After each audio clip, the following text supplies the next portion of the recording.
Hey guys, what's going on? Welcome back to the show. It is another Wednesday. We are here doing Action Movie Anatomy for you. We are so excited to talk about the archetypal original sports hero film, Rocky. We're in the house to break it down for you guys. We'll see you in just one quick second. Welcome to Popcorn Talk, featuring movie discussion, news, and interviews. Popcorn Talk. We talk movies. And now, here's Popcorn Talk's Action Movie Anatomy. Oh, it's so weird to not have a song. Oh, there we go. Feeling strong now. That's a good one. You ain't got nothing else. Yeah. All right. We're back in the house. Lights, everything. This is awesome. Yeah, this is intense. I don't know how to act because we have a different intro song. That's the first time we haven't had Still Dre and who knows? And we've got a celebrity himself. a celebrity guest in the house. Before we even get to ourselves, we are gonna introduce Kevin Undergaro. By the way, guys, Kevin Undergaro founded this place. Yep. This is his network. He owns Popcorn Talk. This is Kevin. But my favorite film is Rocky. That's why you're here. His favorite film. Have to. All time, right? Yeah, I'd say so. Yeah. I mean, it's hard to always say what your favorite film is because we all have different genres. Of course. But, okay, gun to my head, Rocky. Yeah, right. Because we tried to have you on for Count of Monte Cristo because it's pretty high for you too, right? Very high. Love Count of Monte Cristo. That's a good one. Yeah. All right, guys. This is Action Movie Anatomy. We have Kevin Undergaro in the house. We talk action movies here on the Popcorn Talk Network, the online broadcast network dedicated to talking movies, all things movie related and pop culture by the bucketful. I am merely your host, Ben Bateman, joined today by Mr. Andrew Ghai. Let's get a boxing intro today. What's up, everybody? I'm so excited to be here. I'm excited to have Kevin here. Kevin's the reason that this show exists. I mean, he believed in us 3 years ago, 160 episodes ago. 20 million views, by the way, ago. I just looked last night. We did it. Can we lay claim? Are you guys Schmoes Know champions or no? Champions, we have won matches in our champions lives. of the people. People's champions. Yeah, All right, when do we get the title? Well, I'll tell you what. Our last team match, we had an unfortunate loss. We did. That story you'll hear a bit more about on the show because it's Apollo Creed. That's who we wanted to be. Yeah. And Drew is playing in an event actually this weekend, a massive event. So he's got the match of his life, an underdog match, which is why we're doing Rocky this week, is because I'm Rocky. This coming this week against Dan Murrow, who is officially the GOAT, the greatest pound for pound fighter of all time ever. Yeah. Yeah. Yeah. So that's there's a lot of talk. He's effectively in the narrative that is Schmoedown, he is the hometown fighter who has no chance. Yeah, that's basically exactly what the world is talking about right now. And as Rocky would say, he's a perfect fighter. Yeah. No one could beat him. So we've got a little string attached to Drew's ankles everywhere he goes now. He's trying to, he's really working on it. So, yeah, guys, we are talking Rocky today. This is an exciting movie to talk about. The funny thing is the action movies on this show adhere to 4 basic rules. Now, we break these rules a lot now. We didn't used to as much. Rule number 1, the hero always plays by their own rules. I mean, he takes on Apollo Creed. I'd say that's playing by his own rules to some degree. Yeah, I mean, Rocky always plays by his own rules. Right? He doesn't, he's like, you want me to break his thumbs? No way I'm going to break his thumbs because I'm a good dude. He plays by his own rules. Well, even in the fight, right? Mick says stay down. Yep. Yeah. And he gets up. So 100%. He does. Rule number 2, the hero and the villain are always the smartest people, beings, things, dinosaurs, what have you in the room. I mean, Apollo's definitely the smartest. Yeah. He is by far, he's got the villain. He's set up this master plan to make himself look like a god. Yeah. It does backfire on him a little bit. No, but Rocky's the smartest because he outsmarts him. I mean, the fact that he was who he was and went the distance with him. Yep. So I think, in this, Rocky was smarter. Okay, that's and, fair. He had smart people around him with Mick, but ultimately... We'll stretch it. I'm willing to stretch it on that one. I agree. I mean, why can't they both be the smartest people? That's the point. Rule number 3, the movie is driven by a police, military, political, or mercenary figure. Now, when we say political, it means they could either be the man or work for the man. So they could be an MTA officer in the Taking Pelham 1, 2, 3, perhaps. Unfortunately, in this film, he just represents Philly. He just represents Philly. That's it. The city of brotherly love. City of brotherly love, but he is not a police, military, or political figure. And the final is that there is a minimum of 1 explosion in the film. There's an explosion of raw eggs on his shirt. An explosion of emotion throughout. Oh, yeah. A very good one. I think one of his vocal cords might explode when he yells Adrian. Yeah. How fired up does it get you when he's doing that at the end? I cried. Me too. I legitimately cried. Yeah, it's so emotional. It's such an emotional moment. He doesn't care. He's just screaming her name. And actually, when she's screaming Rocky, it almost gets me more. Yeah. I mean, I start tearing up when you see Apollo come out and he's just like, He just can't believe it. He just shakes his head. He's like, I can't believe this guy's going to come back out. On the 14th I got round. one more round in me. Yeah. And he just gives him that look like, damn. All right, here we go. Oh, and how much do you... Well, okay, we're going to get to By all the way, this. as his hands are up in the air. Yeah. He's celebrating. Yeah, this is going to be so good. All right, there's a lot to cover. So, guys, coming up today on the show, we have a bunch of fun stuff going on. We have all of your favorite segments, thesis statement, fist pump moment, favorite line. We are going to be having a discussion of recast because recasting a classic sports movie like this is kind of hard, but we will get to recast as well as some of your Action Movie Anatomy questions coming up on the show. A quick shout out to brand new patrons of the Team Action Patron, which we'll get to in a second. Brian Chandler and Brandon Hanna. We support you guys, supporting the Patreon. And finally, we salute you. All right, guys, we are going to get into the show. And before we do, I want to cue the trailer, 1976 trailer for Rocky. Is this the oldest trailer we're covering on the show? We have never done a movie before 76. Star Wars at 77 was the oldest we'd ever done. Wow. I feel like they could do it with this, though. Like, a sports movie feels like the right genre. Yeah, maybe. Apollo Creed does. And he's going to prove it to the whole world by giving an unknown a shot at the title. And that unknown is you. It's the chance of a lifetime. You can't pass it by. His name is Rocky. His whole life was a 1,000,000-to-1 shot. Oh, man, they says to me, you weren't born much of a brain, you know, so you better start using your body, right? So I become a fighter. Time, kid. Let's go. My mother, she said you weren't born much of a body, so you better develop your brain. She's phenomenal. So good. Yeah, she's so good. You know, I've been coming in for 6 years, and 6 years you've been sticking it to me. I want to know how come. You want to know? I want to know. He's great, too. You know, 4 acting nominations. He what? 4 acting noms in this movie. No, you're looking very great today, you know that? And if you don't watch out, you're going to end up dying alone. Well, one director and picture. Yeah, and 4 acting nominations. That's crazy. Hey, I don't see no crowd around you, neither. Wish me luck, I'm going to need it. Our 50-to-1 underdog living a Cinderella story. I think we make a real sharp couple of coconuts. I'm done with your shot. What do you think? People's imaginations all over the world. What's the problem? You don't like me? Rocky Balboa climbing into the ring now. The Italian Stallion. Is that the world heavyweight champion? Some weird intercutting. Yeah.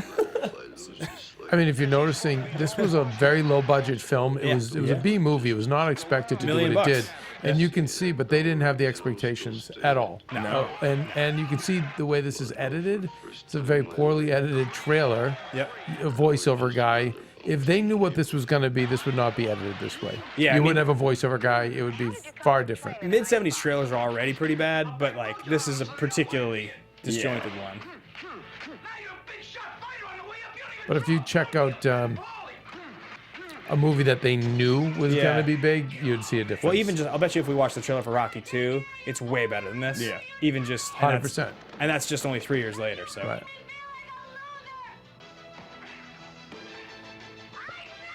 That's what I've been doing with Drew all weekend. Yeah, Everybody we've just just been hitting him in the stomach.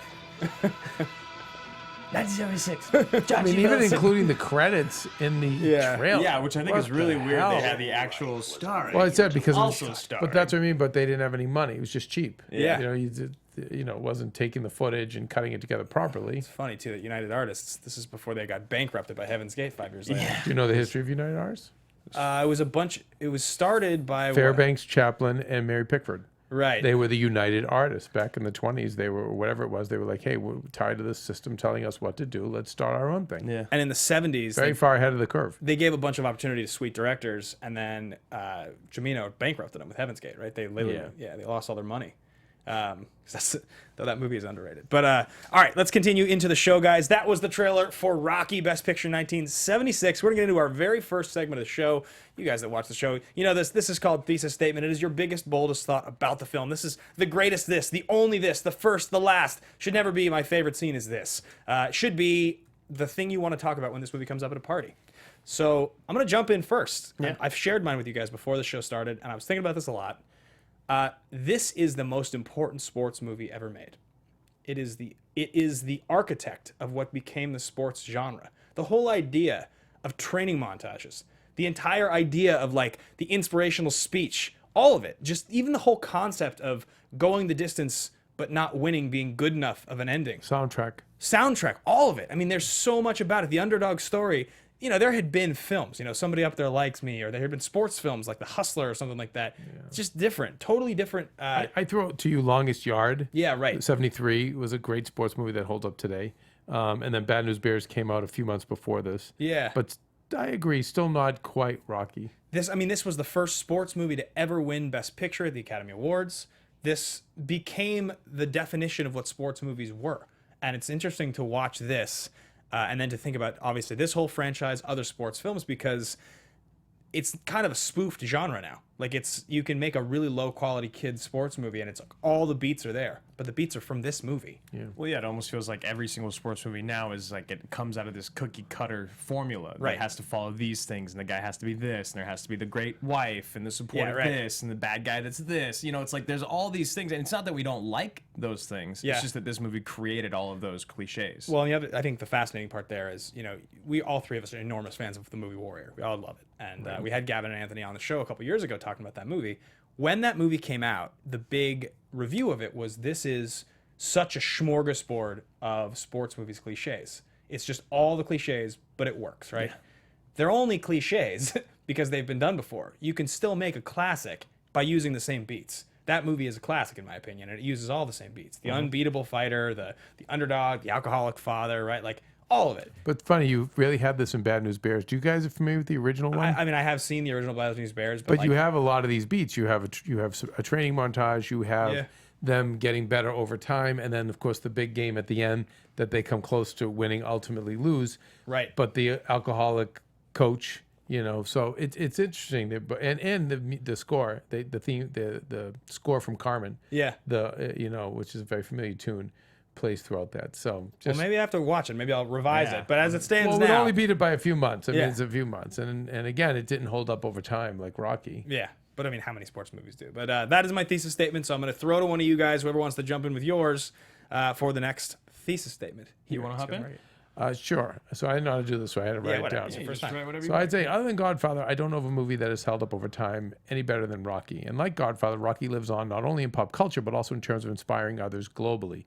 But where Godfather most often seems to inspire alpha males and alpha male wannabes to gain power, often ruthlessly, and to use it to overpower and conquer, Rocky inspires the downtrodden and the underdog to better themselves by more ethical means. So I think it's the ultimate underdog movie that I just continues to always inspire.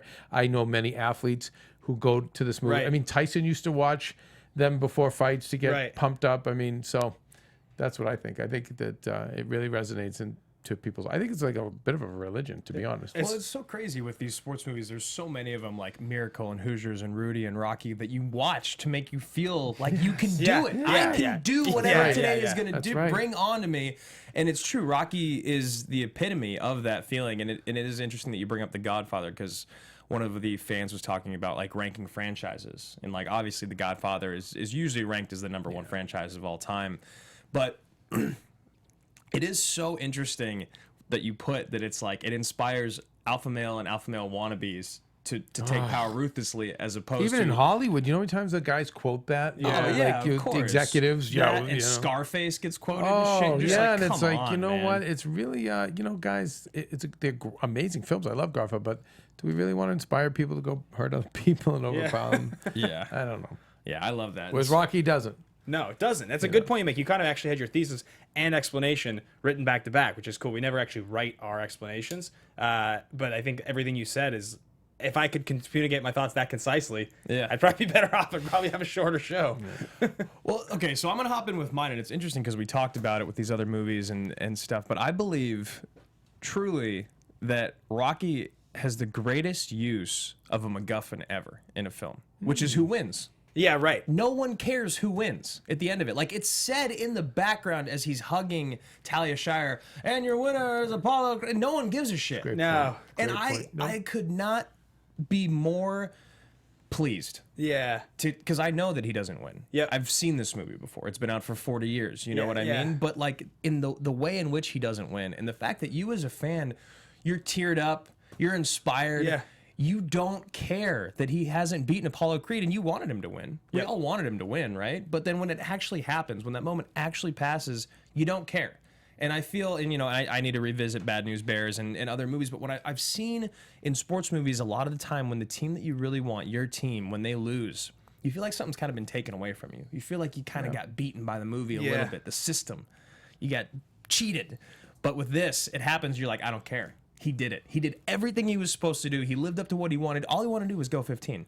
And he says no one's ever gone the distance with Apollo. No one's ever even knocked him down. Yeah. You know, and I love that no one's ever knocked down Pretty Ricky Conlon either in Creed. You know, I just love these things. So for me, I think it's just the greatest use of a MacGuffin ever in a film, especially in a sports movie. It's set up so well. I love it all, man. I love it. I love the setup. I love each of the beats that they give you early in the movie. You get so many movies that come out these days, these like dark dramas. They're just like punctuated by these like ambiguous, moody scenes where you're like, what's he thinking? What's he feeling? You know, what's the point of this? How's this?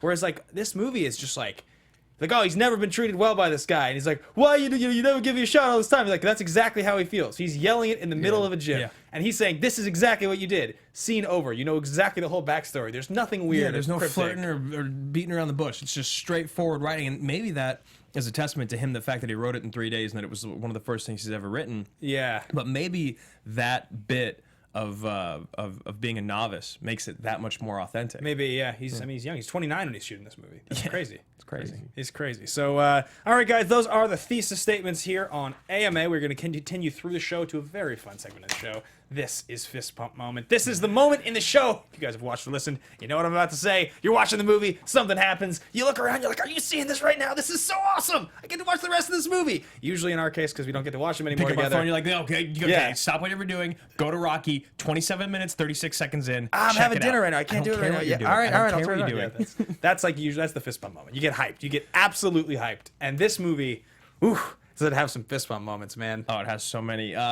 Let's hop in with Kev's. It's his favorite movie of all time. What is the one moment in this film that when it happens, you're just like, Well, 2 has more fist pump moments to me. Okay, interesting. But this one is a weird fist pump moment, and maybe it's because I'm old. Yeah.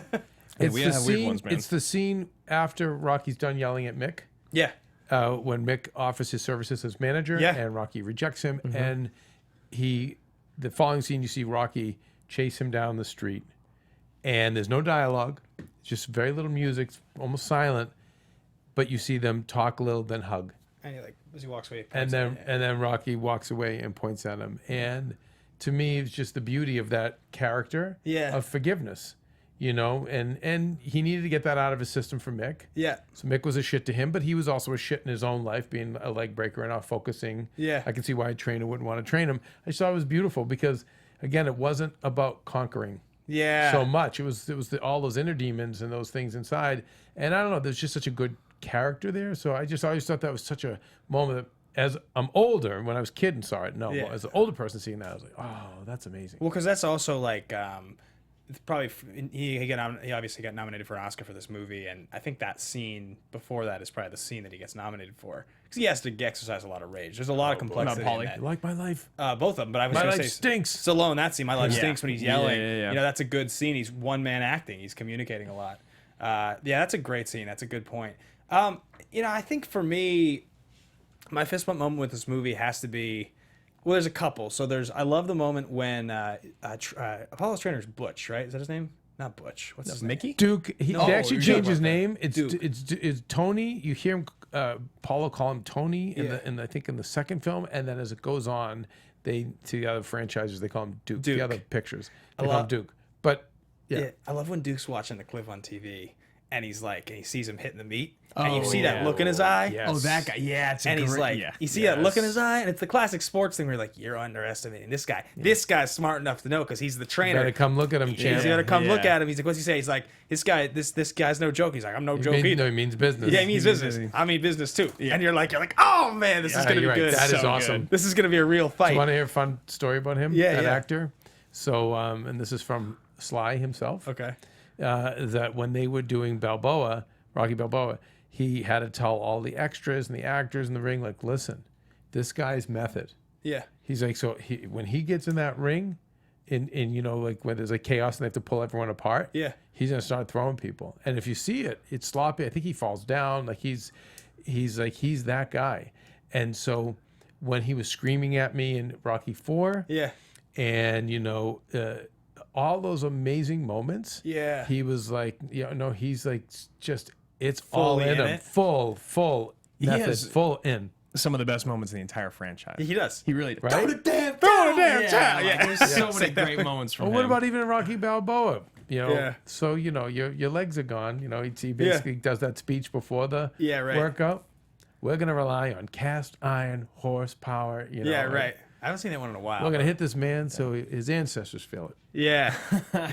I love that moment, though, just when he's watching, because I also love that you hear Apollo. I mean, business, too, because it's just so Apollo Creed to say that. He's unflappable. Yeah. I love him. He's the best. Another sly inside thing. Yeah, what do you got?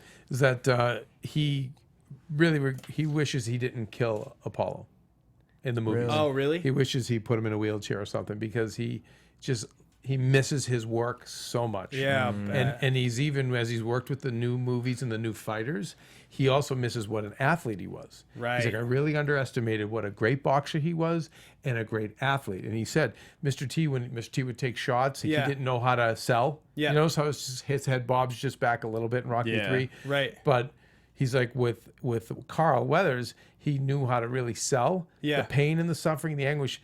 But he was a great athlete. He moved around, unbelievable. He's like just all those things. And he's like, when I did Creed, he's like, and we even got back from shooting the new one. It's just tough. It's not the same. He's like, he was that gifted. When we had he said, I regret that I killed him. When we had Jason Smith from Fox Sports Radio in here for Rocky IV, his thesis statement was that Carl Weathers is the greatest athlete turned actor of all time. And I think it was pro athlete because The Rock is a college athlete. Yeah. So, I thought that was interesting. Like he really kicks ass in the few roles that he was known for. He's just excellent. Oh yeah, he's fantastic. Yeah, and he's got that movie star charisma that we always talk about. Love to watch him perform. Yeah, such a huge fan. So, all right, what's your thesis statement or your fist? So my fist pump moment it's that moment, and I talked about it a little bit already, but it's when he comes out of the tunnel. Yeah. It's when she comes out of the tunnel, when Creed walks up, and it's the same as in Warrior. It's that moment where the hands up and the head shake, and you just can't believe it. I can't believe there's one more round. Yeah. How are you still here? I love that Duke's like, you're bleeding internally. I gotta throw the towel. He's like, Ain't stopping this nothing. fight. Yeah, Ain't stopping nothing, man. Ain't stopping nothing. They're both dying. Yeah. They're literally both dying. They got another round. And for me, that's just my favorite moment in sports movies, is that moment of tenacity when it's just like, this is what separates the men from the boys. Right. This is what makes you a champion. This is what makes you Rocky. This is what makes you Creed. Yeah.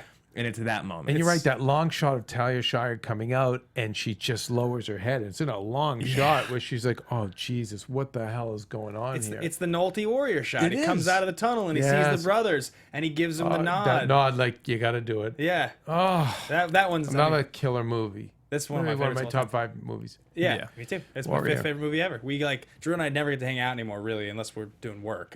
And so the other night, finally, we shot like 4 shows or something, and we were like, let's get drunk and watch Warrior. Yep, it's been a long time. So good. And it was a great time. Oh man. We have a moment in like thing we're recording where I'm like, we should get drunk and watch Warrior. We're both like, yes! It's like kids at a candy shop. It's like very on excited. camera.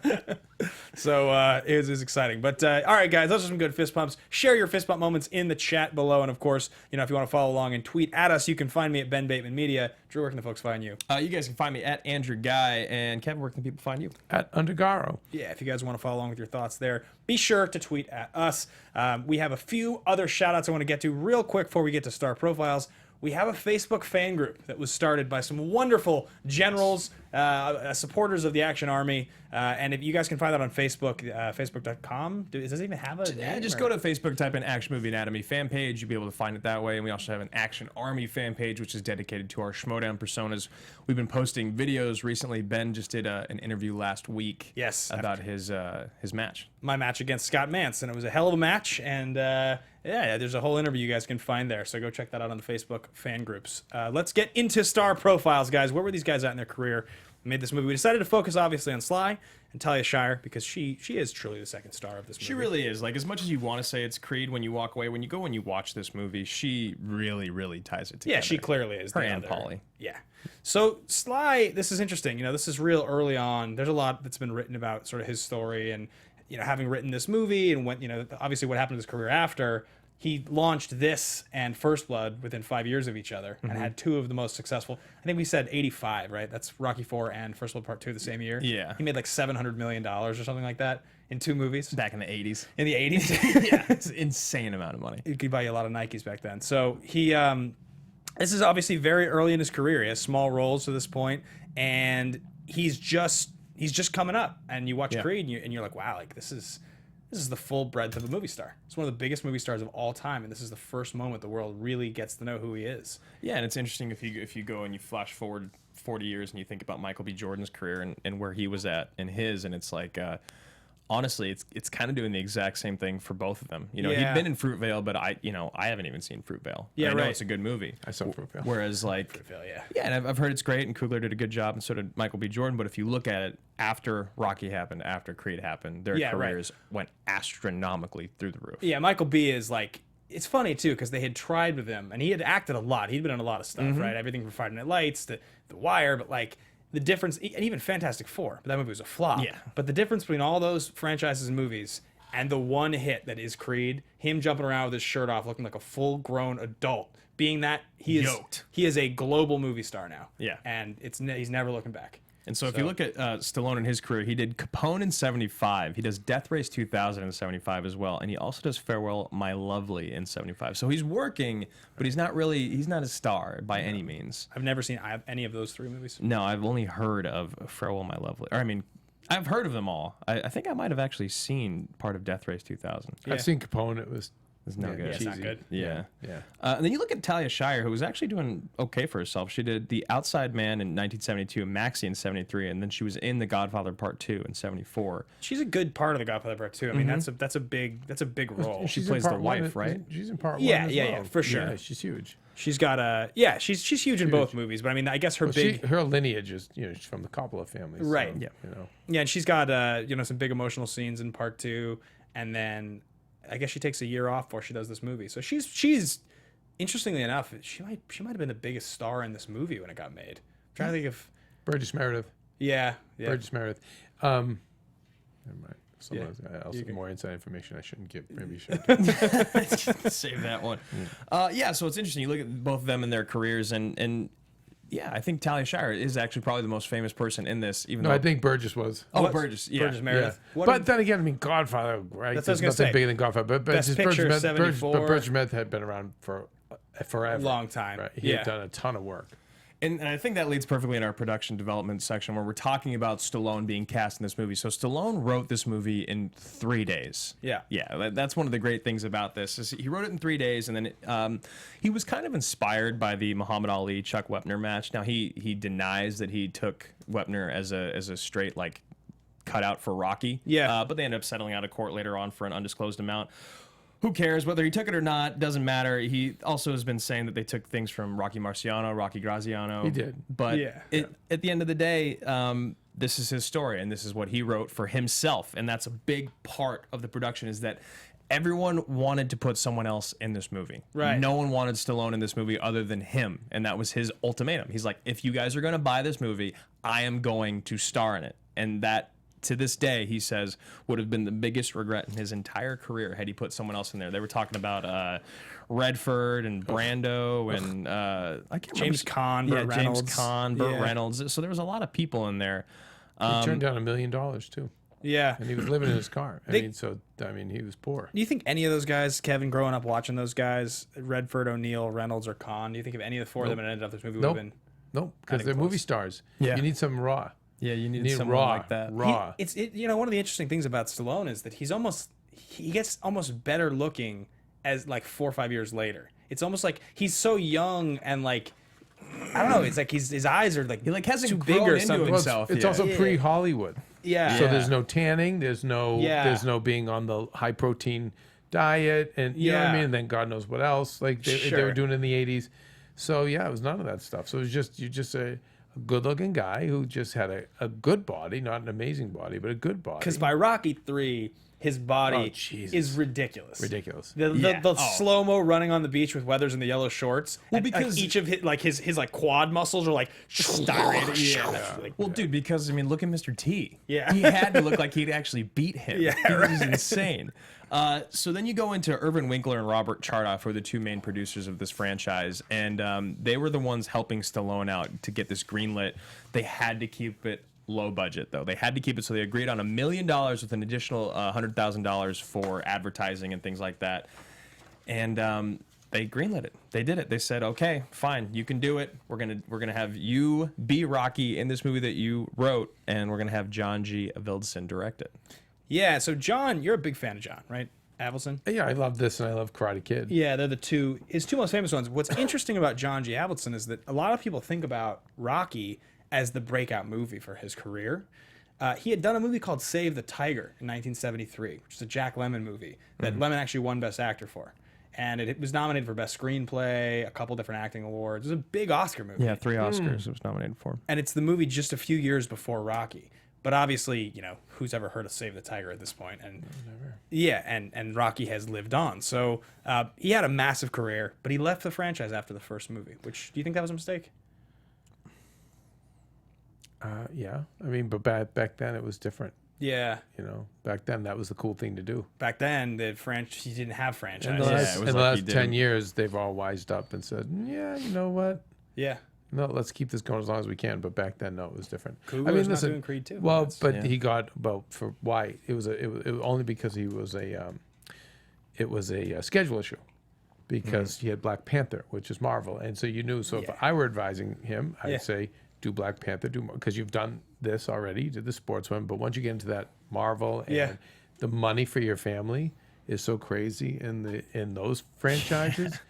But he'll stick with that, Favreau stuck with Iron Man as long as he could.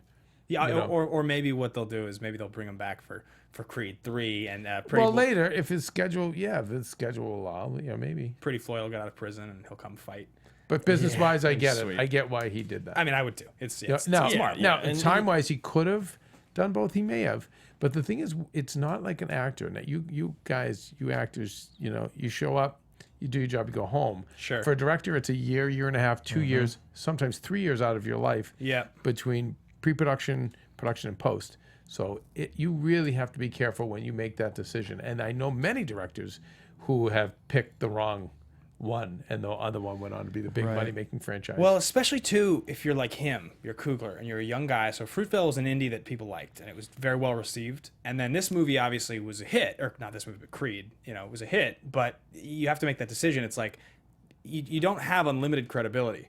If you make the wrong decision and Creed 2 for whatever reason takes too long or is really bad or something like that, who knows if you get another shot? You don't have that much credibility. Black Panther gives you so much credibility. I mean, it's Marvel, but it's also diversity. Yeah. And again, just being Marvel, like you said, just the money in that world. Totally. I mean, I can't tell you how many A-list stars I know who are dying to get into the dying to put on a cape. Of course. Oh, of course. Or at least now the new thing is not be a superhero without a cape, but Yeah. Because they think that's the new way, but dying to. Who are dying to wear a funny hat in front of a green screen for about 3 minutes to be featured in the movie for for one scene and get paid $10 million.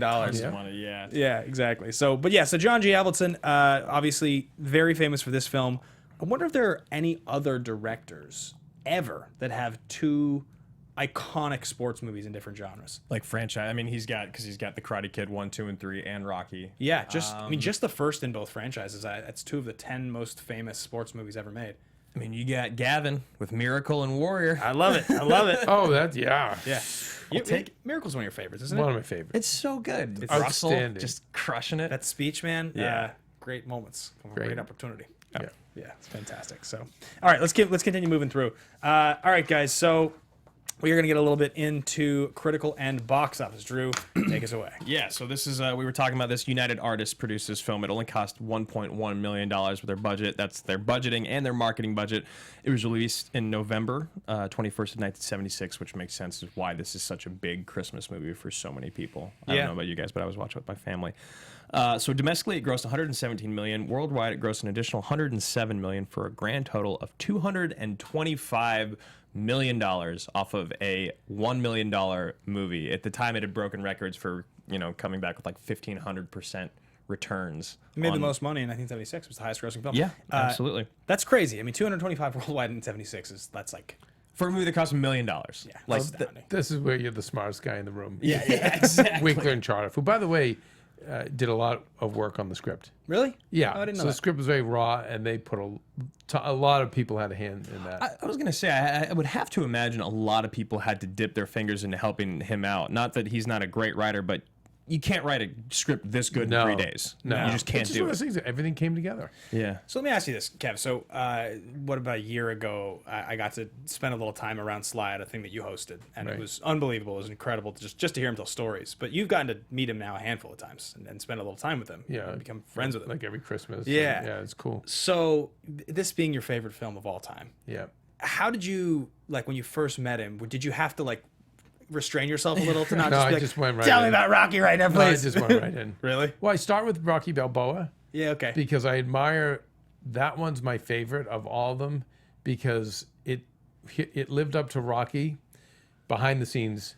Okay. As much as Rocky lived up to Rocky and the underdog story. So Balboa comes out against Eat, Pray, Love, which is Julia Roberts and Oprah. Okay. So you're going against, at that time, the queen of cinema and Julia Roberts and the queen of the world and Oprah. Yeah. And here comes Rocky Balboa. Okay, what's the premise? A 60-year-old guy fights for the title? Right. Come on, buddy. Really? Like, last time we saw the Rocky 5, it was terrible. You've been laughed at by everybody. Are you really doing this? 16 years later. Yeah. And he does it. It's successful. It makes money. Critics love it. And he's number one that weekend. He beats Eat, Pray, Love. And so to me, that's my favorite. So I went and kind of broke that down for him. He grows a 9th and 10th ab on each shoulder for that movie. Yeah. And so anyway, that kind of, we connected there because I think he was kind of like, you get it. That's cool. Right. And he's like, you know what? It's my favorite one too. Really? Yeah. That's so crazy. I need to go watch because he knew everything was against him. Right. You know what I mean? When you're 29, good looking guy, you're strapping. That was one thing. But then after his full journey, you know, I was telling Maria, I was telling my wife today, the mid 90s, because we were doing this show, but in the mid 90s, you know, he really, a hard time. Yeah. Absolutely. And it started becoming the butt end of the joke. Yeah. You know, him. And then after Rocky Balboa, it was like, oh, well, wait, whoa, we forgot about Sly. We forgot about this guy. Because then I think he must make Rambo in 2008, 2 years later, and then I think he starts making Expendables movies. And then he's all in. Well, then when he makes Rocky Balboa, it's the same thing. He's got he's got his own money. Yeah. But he put his own money in, and then he took no salary on it. And I know, like, he wanted Mr. T to be a commentator, and Mr. T's like, "Yep, I need $500,000." It's like it's just for 2 hours. Right. Like it's not. And then the other fighter, yeah, I'm sorry, I remember brain freeze. His name out of it. His management said at the last minute, "Yeah, I think we need, like, right day before shooting, I think we need a lot more." You know, I mean, just everything against him. Crazy. And so anyway, so for him, that's why. Because at that point in his career, he's making like Get Carter, the remake, and stuff like that. Like he wasn't. Well, this is what's so interesting is that, like, you go and you watch Creed now, you watch Rocky, you think about the things that he's written and like his great dramatic moments.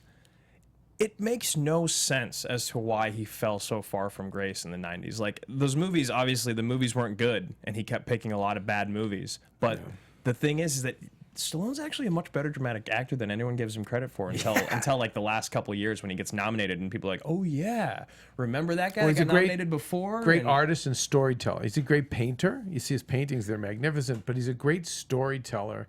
And and I think he just made some poor choices. And also he wasn't focused. Well, and he admits that. He said, and I'll let you finish, but this is important.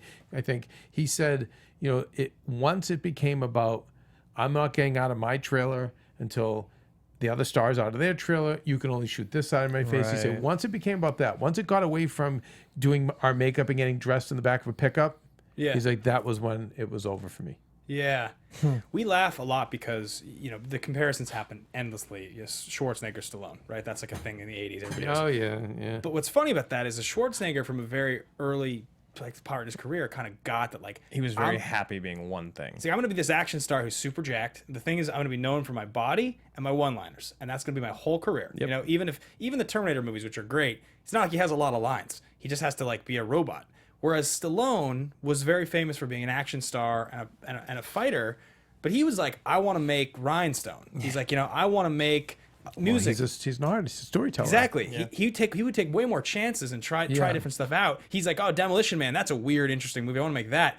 And that kind of, sometimes it worked for him. Sometimes it bit him in the ass. Right. And that's, I think, why. But ultimately, I think that's why he has the bigger career. Well, he's regarded as obviously a legitimate actor. Schwarzenegger never was. Right. Yeah, he was just regarded as Arnold. Yeah, I mean, watching Creed again, and guys, you may be getting a sense of the film we're covering next week. But watching Creed, I was like again in tears watching him. He's so good. Oh, both of them are amazing. Love them. That scene where he goes to the cemetery. He's like, hey, he drops off the bottle on the rose. What's new in the world today? Getting up those stairs a little harder than it used to be. Why is that? And you're just like, I was just watching. I was like, oh, this is my hero. Yeah. He's so sad. Just like watching him get older, watching life pass by. Yeah. So critically, this movie got an 8.1 on IMDb. It is ranked as the 218th greatest movie of all time on IMDb, which I think it's really important that Rocky 1 is in there. I can't remember if Creed is or not, but it's very important that Rocky 1 is. Yeah, I would agree. It's got a 93% by all critics, and 80% by top, and a 69% by the audience, which is surprisingly low for me. I'm not really sure why the audience would rate it below a 7. Yeah, it's weird, and I would even... Yeah, right? I think it doesn't even make sense. Doesn't make sense. Yeah. It doesn't follow any sort of formula or algorithm or any sort of pattern. Everything should be 9s at the least. I mean, maybe by the time the audience was even ranking this on Rotten Tomatoes, this movie had aged so much people were just being cynical about it. Yeah. Because it's just... I mean, the thing is, there's some campy elements to this movie because of how low budget it is. That when you watch it again, you're like, okay, it's 42 years later. Like, I'm okay admitting that this part's like not the best what's part. the campy part? I'm curious. I want to hear. Some of the music, like at certain parts, like starts to be like this is like pretty outdated. It feels like a little hokey. There's moments of the as much as I really enjoy Paulie and Rock, there's some moments that seem like a bit redundant between them, like just kind of going at it with one another. But I don't know if that really. I don't think it's enough to take it below a 7. Not enough for me to give it anything other than an A+. And remember, this is like trying to play devil's advocate for people that are not appreciating greatness. No, and filmmaking wise, because everyone knows it as attention span, that would have been edited out. Yeah, right. Yeah. For sure. All right, guys. So, and speaking of editing, it won Best Editor, Director, and Picture. So this movie is fantastic. And I mentioned this over the trailer, but I was fascinated to find that this film was nominated for Best Actor, Best Actress, and 2 Best Supporting Actor Oscars. This film was nominated for 4 acting Oscars. Was it Mickey and Paulie? Yeah. All of them. That's pretty wild. I mean, that's like a pretty... you don't get a lot of movies that get that. So I was alive when this came out, and I was a little kid, but it took the country. Yeah. This took the country by storm, and then the next year was Star Wars. Yeah. But this was it was really just it was a phenomenon. The brutal nature of the Oscars in 1976, where this movie came out and went up against another film that was just chock full of acting performances, which is a movie called Network. Yeah. Peter Finch wins Best Actor over Stallone. Faye Dunaway wins Best Actress over Talia Shire. Even Best Actress went to Beatrice Straight. But it's kind of, he's thrown that message out. I told him this too, Sly. Yeah. You've thrown this message out to the universe, and if you believe in The Secret and things like that, I'm like, you're always the guy that's gonna come close and hang in and overcome all the odds, but just hang in and be standing at the end of the fight still. Right. But it's not about your win. I think it's your blessing and your curse. Right. Well, I said, even with the Globe, with the Golden Globes and with the Oscars, I said to him, I go, I think that's your story. Looking back on it again, that's a hard one. It is, because Rylance is so good in that movie, but so's Hardy, and that's Hardy was. I mean, that was a tough year.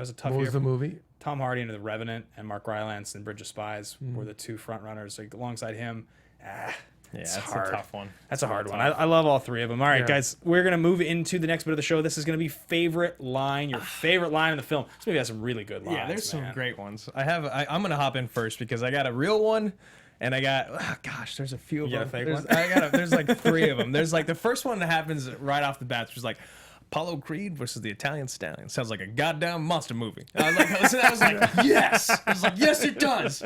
And then I had I love when Adrian goes, why do you want to fight? He's like, because I can't sing or dance. Hey, I don't know why I love that line, but it's just like there's something about their relationship. It's charming. It's so charming. Beautiful. It's so clunky and awkward, and it's almost like he almost gets a little creepy sometimes. But then you're like, dude, that's if you are so in love with someone. Yeah. Like, you just got to be around him. You don't know why. And there's moments, like in The Notebook, he's like, I don't know why, but I got to be around you. There's lines like that in movies that they just hit you home. And that line, I love it because it's just stupid and it's sweet. And I think about Stallone writing it. And I think about them doing it on set. Yeah. And then watching it, and you're just like, God, I love you guys. Yeah. I don't know why, but that was my favorite line of the whole movie. Watching that, it just hit home with me, and I felt like just loved it. Yeah.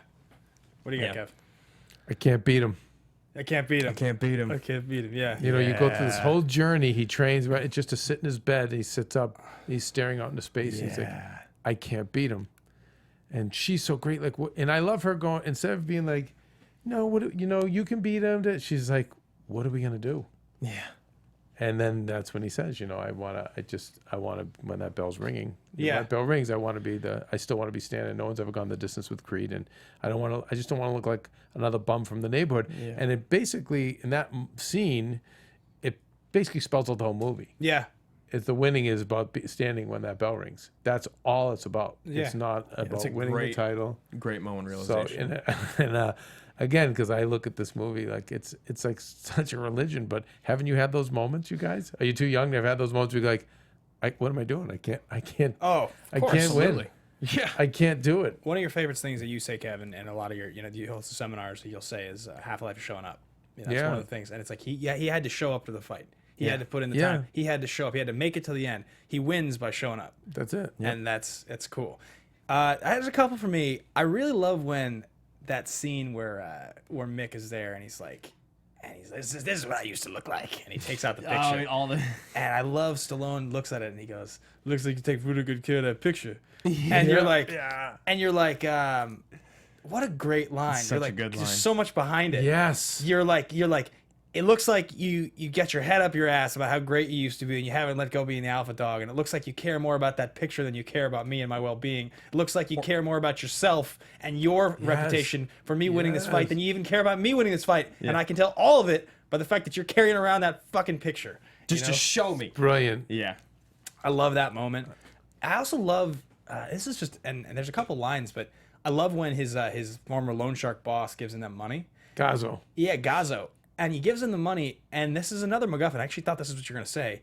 You think the whole time, watching it again, that he's going to ask him to throw the fight somehow, or he's going to somehow try to get in on the fight. You guys are your generation so much more cynical. When we saw it, we never thought that. Oh, because I was we thinking, knew the guy was in a thug, but he was in his corner. Okay, because I was watching. Especially when he took the cigarette out and threw it on the ground. Well, as soon as that moment, that's the Right. moment where it changes. But I love that he gives him the money, for the date with Adrian, and that he's just like, he's like ringside, and you're like, this guy's is this like, gonna turn? you're like, this guy's a criminal. Training expense. Go for it, Rock. Go for it. He's a thug, but he also is in Rock's corner because he knows he's a good person. What it is that he knows he didn't break the thumb, so he's like, he's always a little soft on guys because he's got a good heart. Right. This is a guy that I should back, and he's getting his shot. I loved it. I thought that relationship. Remember was so Rocky good. 2? Another line I love in Rocky 2 is when he's cleaning up the ring because he's not going to go back into fighting to please Adrian. Yeah. And he's cleaning the gym and dumping spit, and Gazzo goes, Oh, I like points, it when he points to the old poster of Rocky, and he goes, "Remember that guy, Rock?" So just full disclosure, Rocky 2 is the only one that I have never watched. Really? So I watched it yesterday. Yeah. I watched it. It's great. It's great. Yeah. It's very good. It's close to the first one, right? It's like very similar in a lot of ways. Yeah, I mean, I definitely think the first one is much better. Yeah. Because in the second one, it's a lot of going back and forth with like inner demons and struggling, whereas the first one is just like a guy trying to make it, trying to do it, trying to get there. But it's still a phenomenal movie.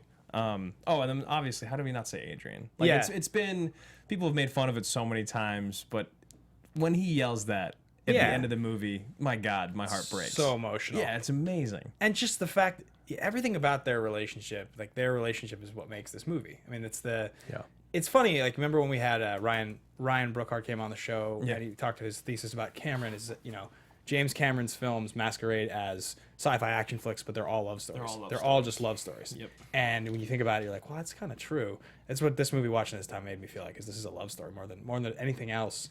It's their relationship is so much more important in the movie. It's really what makes it special to me. Like I thought at the end, like the fact that it's all about that, like she believed in him, he believed in her, and we haven't even really talked about Paulie almost at all. I know. Well, so I want to hop into this question really quick from Janine LC, and she says, "This is probably the most down-to-earth film in the series. I love how the romance with Adrian started as awkward and clunky but sweet, which felt more authentic and real. So, which part of the film felt the most real to you guys?" That's an interesting question. It actually does lead into Paulie, because his relationship to Paulie is about as real to real life as it gets. Yeah, it's your buddy. He kind of doesn't believe in him all the way, but he loves him. And he's going to kind of just keep going to bat for him. And Paulie is kind of a schmuck at times, but not all the way. Right. And, like, it's just, even, like, he's like, you're going to need some help, right, Rock, with your career. Drunk. And the bat, and that scene is just heartbreaking. Christmas. Oh my goodness. Yeah, that's brutal, you know. And we've all had our good friends that have, you know, done the shit where you're just like, how are we gonna get past this? Yeah. You know, but they do, and they do because they're. I don't know. I love that relationship. That part, that character is pretty realistic to me. I think. What do you guys think? Yeah, I mean, honestly, for me, the Paulie thing, you think about LA and entertainment and the grind here, and you've seen the best and the worst from your friends and all of that, and watching their relationship is. It's really tough to stomach sometimes, but it's also just like, God, yeah, I get it. I completely get it. I just kind of resonate everything that you just said. Yeah. I think that, and also I do love the relationship between them because I think it's so sweet and innocent, but the realest moment, the most authentic for me has got to be him and Paulie. Yeah, for sure. What do you think? No, so I agree. I love Paulie in this. I love Burt Young. Yeah. He's great in Back to School as well. Okay. But yeah, Stallone had always said that they were meant to be brothers, best friends. Yeah. Interesting. And you get it. You totally get it. 100%. We just have a few minutes left, guys. So last question here from Josh Ryan. Is this the best example of the spirit of the film mirroring the process in which it came to be? Stallone is a struggling actor writing the script in a few days, refusing to sell the script without being the lead, etc. That's an interesting question. Yeah. Josh always asks great questions. I don't know if I know enough about every other film's process in being made. Yeah. But when you read about... So Gladiator is one of my favorite movies of all time. Sure, And when you go back and you read about the process Yeah. of that movie being made, it is not inspiring at all. No. It is a shit show thrown together with a lot of egos and a lot of money and a lot of fuck you, I want to do this, and I'm better than you in this, and writing the script on set. And I get that happens. Yeah. But like going and reading about it in Gladiator and like how much I loved it as a kid, it kind of took away a little bit. Not much, but a little bit. Maybe The Wrestler is the movie that I can think of that feels as close to that. Because of Rourke's return. Because Rourke basically rewrote a lot of the stuff in the script to mirror his own life. But when I think off the top of my head, I can't imagine one that is like this close to like home as the journey as the actor and as the journey as the actual person. I would agree. Yeah. Yeah. Guys, we are a little short on time. We were going to have a conversation about recast, so we'll just do a quick speed round on it. It's weird to try to think about recasting this movie with modern day actors because it feels like all the good sports movies that I've seen, they just do. I'm just pulling from those movies. Like I have Rourke as Mickey. I have Michael B. Jordan as Apollo, and I wanted to put Edgerton as Rocky. And then I was doing it, so I was like, it's because they've just done it already, and they're so good at it. Literally, I was like, know? Hardy or Edgerton in my mind. I was like, it's because Warrior is like my favorite movie. How can I pick somebody else? And it's like you can't put someone else in Apollo Creed's shoes when they are shooting Creed 2 right now with Michael B. Jordan in it, and he's very good. Yeah, exactly. It's tough because, as I was saying to you guys earlier, Stallone was so raw. Yeah. When he was a young guy, he was, it's like even actors today, Andrew and other actors that are out there today are just ripped and in great shape, and what I mean, the hair's perfect, and right. This guy was smoking cigarettes that he really did in real life. You know what I mean? And like he probably like lifted dumbbells and things like that, but it wasn't. So today would be so hard, I think. You'd have to get an unknown, basically. Or, who I was thinking, and this is just a deep cut, but an unknown who also is not, like, where do you find a good-looking unknown that's not owning his body, his looks, and... When Channing Tatum did A Guide to Recognizing Your Saints and fighting, before he was a brand, like when he was just coming up... I love his work. Like Step Up. I love Channing Like Tatum. around that time, like 2009, 2008. He could have done this. He had enough of that, like, didn't really say much, kind of talk But was about his like body this. loose? He was super jacked, but I mean, he's That's what also... I'm saying. So it's still like, like... He could have done it, though, because he's a guy that gets out of shape real fast. Yeah, Okay. I've seen him put on weight real quick. Yeah. I think he could have been a guy that could have pulled it off. But I don't think he would have gotten out of shape for a lead role. For a lead role, yeah. It's a You know what I mean? difference. So I'm just saying. It's like... Chris Evans, Steve Rogers, like in the first one, like that kind of guy. Yeah. He's sweet, but it's hard to even think about what Chris Evans was 10 years ago. It's a very difficult And concept. even Chris is a really good-looking kid. He was. He's Absolutely. a good-looking man now, Oh, yeah. but he's good. So it's tough. It's almost impossible to really think about recasting these characters because, as we said, I mean, Creed exists right now as a franchise, so you have a lot of comp characters, and like I think it's a testament to what I said with my thesis, that this was the archetypal movie for what became the sports genre. Most of the recast choices I can think of just are based on other sports movies that are inspired by this movie anyway. Right.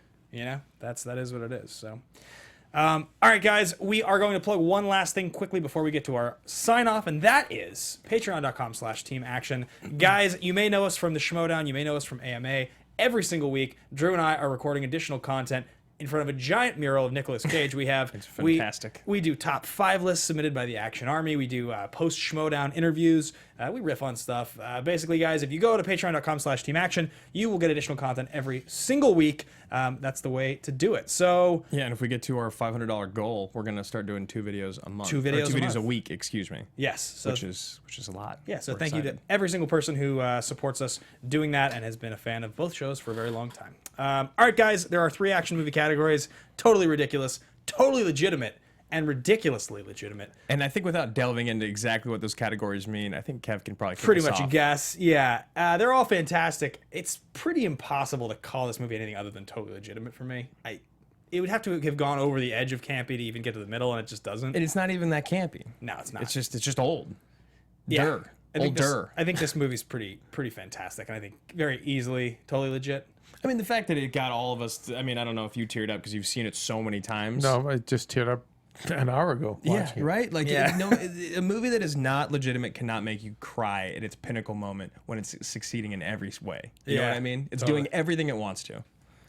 I just side note because I didn't say it on the show. I just remember so one of my friends when I was a kid showing me the cut the eye scene. Oh, I remember seeing yeah. it when I was like 10. Gnarly. Like he cuts his eye because his eye's so swollen he has to cut it. And the blood pus comes out. You're like, Oh God! Come on! I don't want to be I boxing. don't want to be boxing. So, all right, guys, that's like we're all pretty much in agreement. There's only one last thing left to do on the show, and that is called the pitch. All right, guys, we have a show coming up next week. I am out of town, so we will be pre-taping an episode covering, you guessed it, Creed, the last film to be released in this franchise. Technically not the same franchise, but it's the same franchise. Yeah, I mean, we figured with the second trailer coming out, or the trailer for the second film coming out, why not revisit one of the best franchises of all time? Maybe we'll rank our definitive ranking Of all the Rockies? of all of them. Yeah, that's a good plan.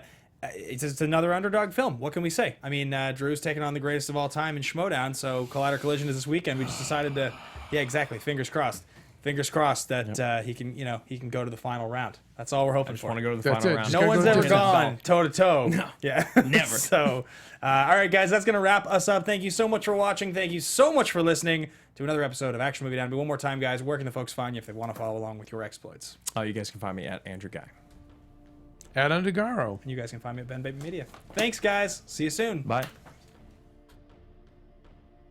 From producers Maria Menounos, Kevin Undergaro, Phil Svitek, and the entire Popcorn Talk Network, we would like to thank you for tuning in. For questions or comments, be sure to visit popcorntalk.com. I'm Sir Richard Wentworth, and this has been a presentation of the Popcorn Talk Network. The views expressed herein are those of the hosts only and do not necessarily reflect the views of the Popcorn Talk Network or its owners or principals.